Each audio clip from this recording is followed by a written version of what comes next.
There is a rumor that in order for a Rolex to actually leave the factory or be a Rolex design, it has to be recognizable from 20 feet away. Hi, I'm Cara Barrett, editor at Hodinkee, the leading online watch publication. Rolex is one of the few brands, if not the only brand, that has a very specific aesthetic. They are sporty, they are active, they are tool watches. That's kind of their main DNA.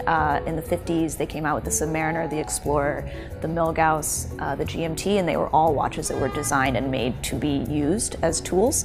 And so that's their bread and butter, and it still is today. It kind of evolved into a luxury brand later in life, which now is what they're known for. So that's kind of the interesting thing about them, is they initially were tool watches, which have now become luxury. Rolex is kind of one of those brands that sits on the lower end of the spectrum as far as luxury watches are concerned.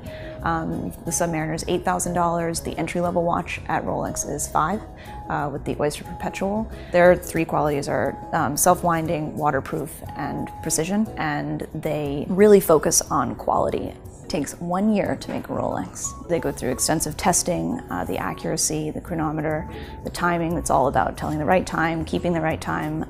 They also have extensive service work after, so if you ever have a problem with your Rolex, you can take it to them and they'll fix it. The clasp is opened and closed 1,000 times before it leaves, so you know that when you get it, it's not going to break. The whole point of a Rolex is you buy one now, it will last you for 20 years if you take care of it. It will last you for 100 if you really take care of it. That's ultimately why they're so expensive, because you're buying something that will last you a lifetime, presumably, and something that you can pass down to other generations as well. In the collector's world, there's the vintage Rolex market, and there's a whole underground of different, nuances. There's a GMT with a matte dial, a GMT with a gilt dial, and there are all these different tiny little details that change, and they make a watch more or less valuable. There's the Paul Newman Daytona, which sold for $17.8 million last fall, and that's the most expensive Rolex that's ever sold at auction. The Paul Newman Daytona is a really good example where they came out with the Daytona back in the 70s, and they put these exotic dials on them. They couldn't sell them. And now they're the most collectible watches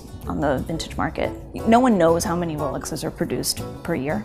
No one knows how many Rolexes are produced per model, but there are specific ones, like the Rainbow Daytona that came out this year, rumored to have X amount made, but very small quantities. And you don't ever know exactly what the number is, but you do know that there aren't that many, and they're hard to get. One of the best things about Rolex is anyone can wear any of them. They're very unisex, and I think that's refreshing, because a lot of times brands are, put a lot of diamonds on watches and kind of brand it as a woman's watch, whereas Rolex does the same thing, but it's, kind of unisex. So I wear a lot of men's Rolex. But the ladies' Datejust is actually, in two-tone, is actually the most sold Rolex model of all time, which is a really fun fact.